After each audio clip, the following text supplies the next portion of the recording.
Good morning, it's Pete, Mindwiseman's channel, aka Maverick Outdoors, and it's a glorious sunny Saturday in the middle of May 2018. It was about a 2-mile trek to get into the middle of these woods, this ancient woodland that I've come to many times before, but I've not actually located here or trekked into here for at least about 2.5 years. Since being a bit incapacitated with leg conditions over the past couple of years, which have limited my endurance or even sort of trekking ability, walking reasonable distances, let alone having a full rucksack, and it's been really good. Now I've been mended, a bit of rehab over the past 6 odd weeks and physio, and I'm sort of back on it, much better than what I was about 3 years ago, albeit certain things I've got to be careful of, but that goes with anything in life, doesn't it? Calculated challenges. One of my favourite personal quotes. So it was nice to get my 100-litre rucksack, my old faithful, back, literally on my back, and say trek a couple of miles into this off the beaten track part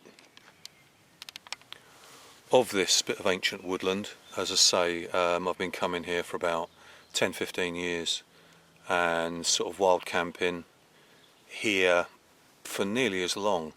But as I say, it's been too long a break to actually come back, and it was really nice.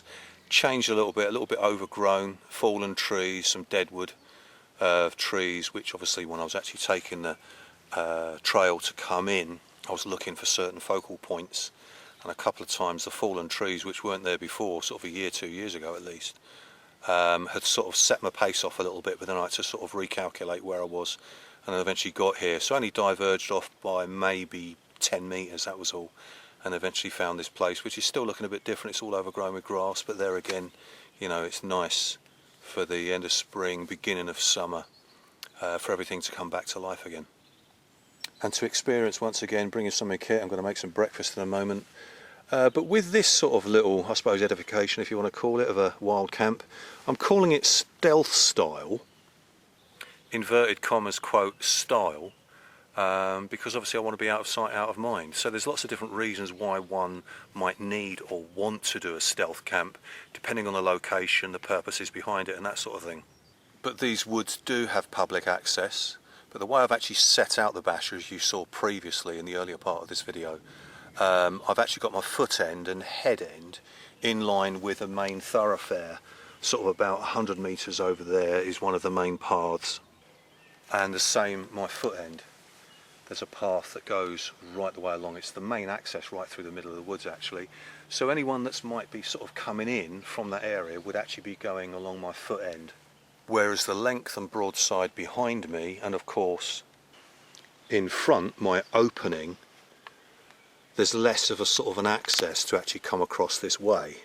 So of course if I was lengthways with my pitch and I turned it round the other way, then of course there's more of my living space and tarp pitch that could maybe be seen. But here's the thing,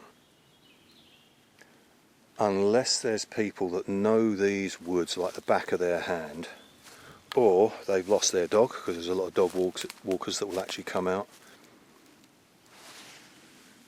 There was a man, I heard a bit of rustling, I heard a voice, and I thought that's not echoing at a long distance, and there was a man just about here with a blue shirt and brown shorts, walking literally along there through that space. So I kept still, sensed where the voice was coming from, and as I say, saw him straight away, and he just walked straight past, didn't even notice, was looking from side to side. Obviously he was with his dog, but the dog was sort of walking a little bit slightly out of line from the straight line the man with the shorts was walking. So from going off into the distance, my basher is over there. Obviously the camo netting is there that sort of just breaks out the outline of what's underneath it, i.e. myself. Whereas if the camo netting wasn't there, maybe it would be easier to see the outline of a person sitting or moving around underneath. Hence the purpose of bringing the lightweight camo netting, just in case I had to go to another location and there was even more purpose and rhyme and reason to actually use it, because I might have had to actually pitch in a different area, which would have meant the configuration would have probably been different. I would have tried to keep it as a lean-to with a bit of a shelf lid roof on the top, enough space to sit underneath on my folding chair. So stealth style, as in being in a lovely part of the woods, being off the beaten track, just like the example I've just described of someone walking past. There might be someone else that might actually find me or actually come across me, but that's only if they're going to come into the central part of the woods, which normally isn't the case for the majority of people. It's funny, I've had feedback or comments now and then, very, very seldom, but over the years, whereby people have commented about saying, you know, what is stealth camping, what isn't stealth camping, to a point. You know, what really is stealth camping? It's basically, in a nutshell, of being somewhere where you don't want to be come across, or you're not supposed to be, or it's just, you know, wanting time out of sight, out of mind, as my situation is. But I've had sort of some comments in the past which have, like, what planet are you on? There was one to do with, you know, my canoe, if it was real stealth camping, where I've actually camped sort of near to a public access pathway on the rivers. And whereby someone has said, you know, real stealth, you'd have deflated the canoe, loaded it with stones and sunk it in the water, so that can't be seen. And it's like, yeah, right, get a grip and keep taking the medication. You know, I'm not practicing escape and evasion with a search party. They've got a hound of dogs with them. You know, I'm just sort of here to, as I say, take time out, be on my own, the solitude, the peace and quiet, away from people, and whatever I can do to contribute to people not coming across me, then hence the stealth style of how I'm approaching this little camp out for the first time in these woods for about 2.5 years. I could have cleared the ground there of all the dried leaves, really sort of scaped it back, then had a little fire pit. Could have done some cooking just in that little space there, but purposely wasn't going to. And especially this time of year where the air tends to be still, the smoke would stay in a particular area and it would be very easy for people to smell it. You know, I can smell sort of cigarette smoke from, you know, sort of 50, 100 metres away, sort of being in this location, as I have done before. So, you know, having a little fire, if it's during the evening, during the night, then obviously there's less chance of anyone being around, but the smell would still linger and hang around, and that would sort of bring attention, because someone could be concerned thinking that the fire actually isn't a campfire. So, you know, sort of little things like that to consider. Hence bringing everything that was self-contained, the old dual fuel, Old Faithful that is as well, besides my rucksack, my Old Faithful cooker that I've had that about 10 years now. So that's been serving me well. I had no problems with it, and I've only ever used unleaded fuel with it. So bringing that out, that's going to be doing the rest of my cooking, making up the brews. Of course, I've got all the complementary colouring of my clothing, drab colours. Mossy oak shirt. It's a nylon shirt, but it's sort of breathable. It's got some vents in the back, and of course my lightweight cotton trousers, my desert boots that are also breathable. There's a lot of discussion about the MTP Tarp, which I'm using. I've been using quite a lot over the past few years in regards to, you know, the normal woodland camo. Some people say that the woodland camo DPM disruptive pattern material, the darker colour, the more traditional one, is a better colour. I think the MTP can sometimes fail on being stealthy or being easily visible, not blending in with some of the environment because of the lighter tones, and when the sun shines on it from a distance you could probably see it. But because of the alignment of where I am, I'm not really too bothered about it.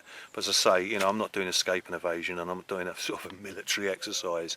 I'm just applying some of the kit that I've got to be wild camping stealth style, so that I can just, as I say, have the solitude and less chance of being come across by people that might be marauding through these woods, mad enough to come into the middle of them. On the broadside behind me, the extension of the ground, there's a ditch, sort of trench, which is quite a good deterrent for people in general. But you can see the MTP tarp maybe doesn't blend in as good as the normal woodland camo, but that's mainly from the reflection of the top. But when you sort of get to the rear broadside, it's not that noticeable because it can be mistaken and blended in with leaves on flat open ground. So without getting over technical about it, you know, there are lots of different aspects to consider when you're stealth camping, when you want to be off the beaten track, not come across by anybody.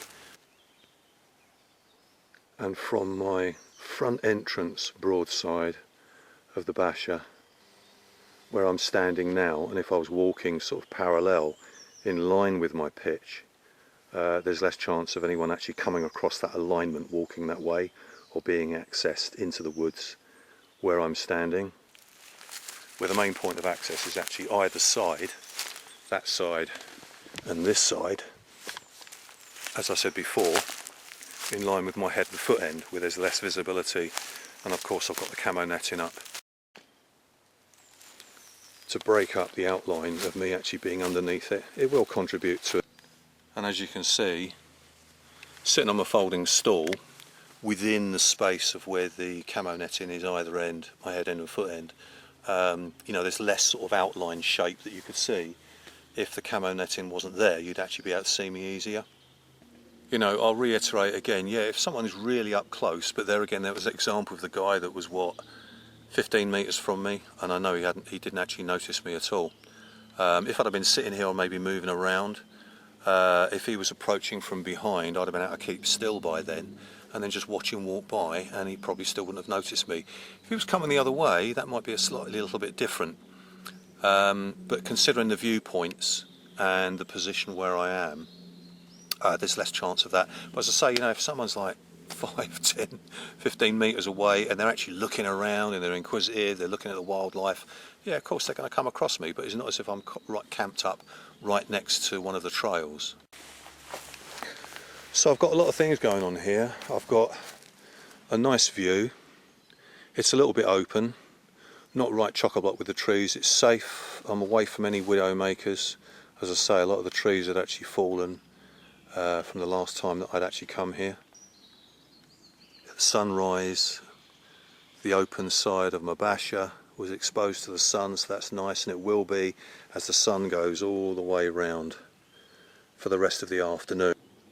I've mentioned many times before about reading your terrain, so as you're walking through. I knew I had an idea of one of 3 pitches I was going to come to, but these have all been originated from previous times of reading the terrain and knowing what I want from the uprights to fix the tarp or whatever sort of shelter system you're using, so that everything sort of blends in, so the whole of the aspect sort of harmonises from the view you want, from the sun striking on your pitch, to the usable bits of foliage and also upright trees, whether small sapling trees or bigger trees. But because the weather was forecast to be really mild, warm, that's why I wanted to take advantage of coming out yesterday for the first time. It was really good. A little bit of an effort, obviously there's things to consider with my legs getting on the mend, so I can do things much better than what I could do sort of 3-4 years ago, or when I did Brecon and was struggling, thought it was a trapped nerve, but obviously anyway that's all history now.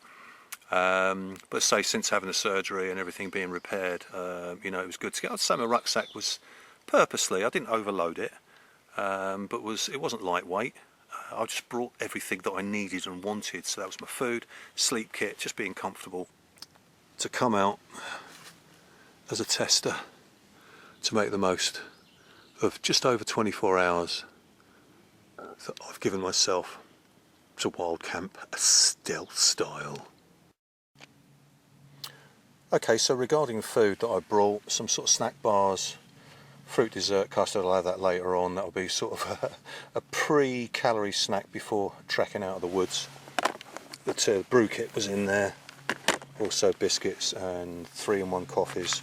And then for breakfast this morning I've got some bread wraps which I buttered at home, and what I'll do is I'll dry fry them in my mess tin. I've also got an all-day breakfast there, tinned. Yeah, a bit heavy, but I could have dehydrated, but then I've got to bring the water. I could source the water. There is a stream in the woods, but I didn't want to have to do that. I want to be all self-contained once I'd actually pitched up. And a little pocket tin opener which is attached to my little tab strap that I put on my belt. It's got fire steel, little torch and that on it. That's all ready to open up. The water, I brought 4 litres of water. The big plastic bottle there's got 2 litres. The smaller one had 1 litre. And then my drinking on the trail, and there was a bit left over when I pitched up my tarp in that metal tin. So that was about just 4 litres of water, plus the milk. The old faithful Coleman 533, yeah, that's quite weighty. It comes in at just over sort of about 1.5 kilos. I can't remember what the actual spec is, but that in itself weighs just under 1 kilo without any fuel in it. So we're talking about maybe just under 1.5 kilos, considering it takes half a litre of fuel, which is half a kilo. So a litre of any fluid normally works out about 1 kilo in weight. So we're talking about 1.5 kilos there. Yeah, pretty heavy, not light backpacking. Once my rucksack was packed, I gave it a little test run, put it on my back, walked up and down the living room floor, and then up my front garden path a few times. Got a feel of it, thought, yeah, that's going to be manageable. So another time, if I'm on the long haul on a trek, which is going to be much more longer distance, and I'm more conditioned to be able to do that in the near future, then of course everything's going to have to be lightweight. Considering dehydrated packs of food, which then sourcing water nearby and then treating it so that it's consumable. But of course, if there's no water, like up on Brecon Beacons, you know, you've got to trek back down again or go to one of the lakes that's in one of the small valleys, which is then burning off calories, energy, all that sort of thing. So it's working out the logistics of what is appropriate for your outdoors activity. And in this case, in my case, it was just getting back outdoors in one of my favourite places and enjoying it, making the most of it with the kit that I had and knowing that I could manage it.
Okay, so I've come out of my camo netting zone, stealth zone.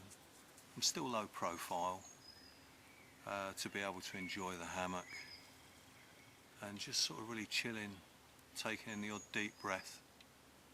Can smell sort of an earthy aroma. There's also a sort of sweet tinge of maybe blossom that's starting to come through, or other vegetation, obviously a mixture of stuff. It's a really nice aroma just to sort of be mindful, just sitting in the peace and quiet, just being in your own head. That's all part of it, so you can relax,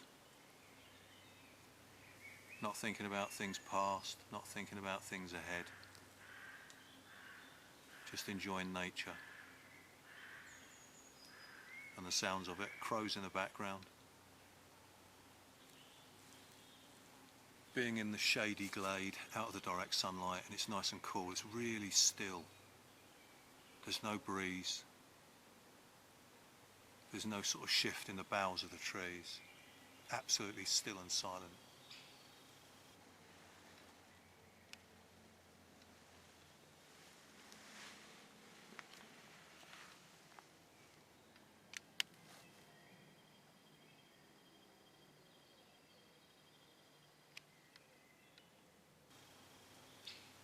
So it's really nice to savour not just the peace and quiet, but the actual pure stillness,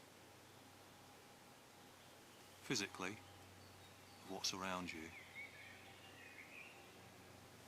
but obviously there's the motion of sounds from the wildlife and maybe the odd plane passing over.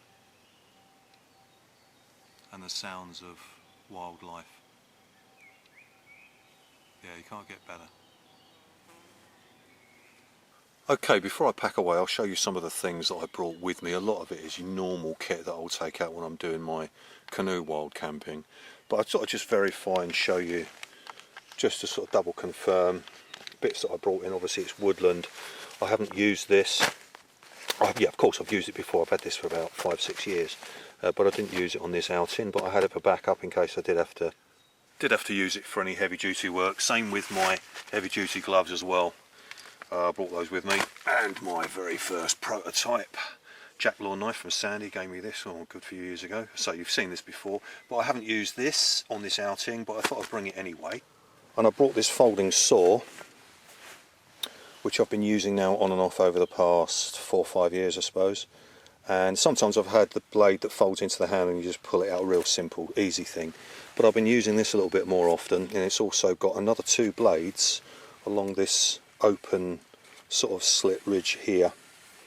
One's for bone and another one's for metal or plastic. So, and I did actually use it. I thought, well, I'll bring it. If I don't bring it, sod's law, Murphy's law, won't have it. I'm going to need to saw. And as it was, this was quite handy to cut a few little bits of overhang from where my pitch was. Head torch, and also my what I call my super beam torch. You've seen me use this before as well. I used it a couple of times just to check out what was in the distance, but obviously I didn't want to bring attention to myself by having loads of flash flood type lights illuminating my pitch. And this I used to charge up my, it's a lamp rather, but it's also a good unit to charge up my phone when I was uploading some pictures of this outing to Instagram and also Facebook. So although I don't use my phone for sort of social communications while I'm out wild camping, that sort of thing, it's always good to have the phone as backup if there's an emergency, that sort of thing, and also, as I say, for social media. So I've just put my phone back on charge, still got a little bit left on here, so at least I know on my journey home, if I've got any more photographs to take for this video, sort of good quality ones, I will use the phone for that. But I'm just double checking, just to make sure I've got a little bit left in this unit, so I might as well charge it up while I'm packing my rucksack away. This is my little technical bag you've seen before as well, which all my torches and anything to do with sort of electrical technical stuff is in here. And as I say, because I haven't used my rucksack for quite a while, it's just a reminder to show that I put this bag and slide it down this side pouch.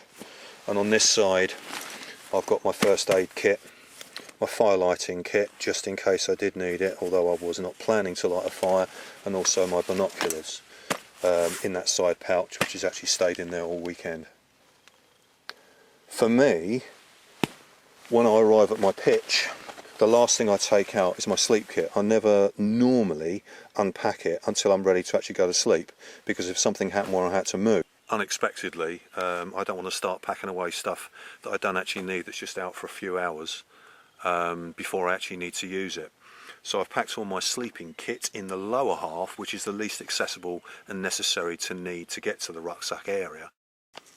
Sleeping bag, softy jacket, mat across the top, then softy trousers in there. So that's all my sleep kit. Front pouch, I'll put my food mess tin, which is over there, which I didn't wash up because I didn't need to. I just wiped the worst of the residue out and put it in the plastic bag that the bread wraps came in that I did for my breakfast this morning. And the biscuit container and 3-in-1 coffee box is on top of that. I used the mess tin last night to cook up the corned beef hash, and then I just scraped if it did sort of burn, there was a little bit of residue on the base of it, but I just scraped that off, douched it out with a little bit of hot water that was left over from when I made a brew in the kettle, and then just wiped it over the kitchen towel, paper cloth, and then disposed of that. And then of course it was all ready to put my tin of all-day breakfast in this morning.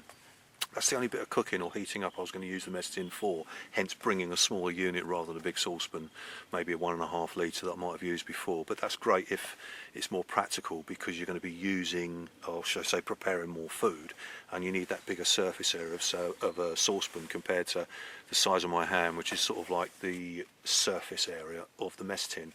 So that was really practical, small, easy packs away in the rucksack, and now put in a plastic bag, so I'll wash it when I get home, because I didn't need to sanitize any of my cooking stuff as such. whilst out for the rest of the day. The larger 2 litre bottle there's about just under half left. I topped up my purple metal drink container so that I stay hydrated on the way back. I'll probably knock up a brew before I go and have some biscuits, little snack, chill out, strike down the basher, take down the basher, the camo netting and everything, and pack all that away. And then the final thing I'll do is I'll make myself a snack, chill on the hammock for a little while longer, and that'll be the last thing to pack away in my rucksack. So when you're packing up to go home, it's not as if you actually need any particular kit in a certain order, because obviously you're not going to use it anymore. Of course, if there was an emergency, if I was on a long trek, that I would leave things at the top that I might need actually access to immediately. But considering I've only got a 2-mile trek, so there's going to be no real big edification on the way back, so I can just pack it in the rucksack the best way I want to. So it all sort of fits in, a bit like a jigsaw puzzle really. I've obviously been able to do a lot of canoe camping and a lot of canoeing projects because you're sitting down and using your upper body to paddle, and of course you can put as much kit and load up in the canoe that you need and want to. But of course when you're on foot it's a different strategy and a different logistics. So you know, it's been well over 2 years, coming up to about 2.5 years since I've been able to actually get a rucksack, put it on my back and actually go out and do something overnight. So this has been a really good one. So I thought I'd just take you on the travels, just to share the experience and also the sort of aspect of stealth style. So I'm more able-bodied, I can do things much better than what I could do maybe 3-4 years ago. And yeah, it's sort of the next step forward, literally. And now I can get my mindset more confirmed to things that I've got in the pipeline over the next couple of years, which could take me abroad, as far as going out trekking on the trail in some more elaborate places.